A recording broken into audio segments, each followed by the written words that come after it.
Il ne reste que quelques photos d'une vie à peine entamée et déjà interrompue si soudainement. Et Yari n'avait que 26 ans et il laisse derrière lui une famille aimante. Nous sommes une fratrie de 7 enfants, 6 filles et un seul garçon. Alors Yari était une personne très humble.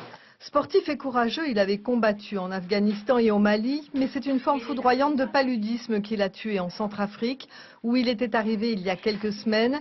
Ce n'est qu'aujourd'hui que sa famille découvre ses faits d'armes. Il n'était pas quelqu'un de fier, il ne voulait pas montrer tous ses exploits qu'il avait justement accomplis et dont nous avons pris connaissance grâce à la biographie qui lui a été faite par l'art militaire. Et de cette biographie, nous avons appris beaucoup de choses qu'il ne nous avait pas dit du tout. Engagé volontaire depuis 5 ans, Yari avait dû vaincre quelques réticences familiales. C'était une volonté de sa part que nous avons respectée. Bien sûr, notre père, au tout début, n'acceptait pas cette décision. Mais on lui a quand même fait comprendre que c'était un choix qu'il avait fait lui-même et non nous.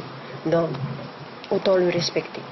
Son corps sera rapatrié en fin de semaine prochaine, puis il sera enterré chez lui sur son île de Huaïné où toute sa famille l'accompagnera. C'était notre trésor un peu, de par le fait qu'il était le seul garçon. C'est devenu notre bébé à nous toutes les filles aussi et nos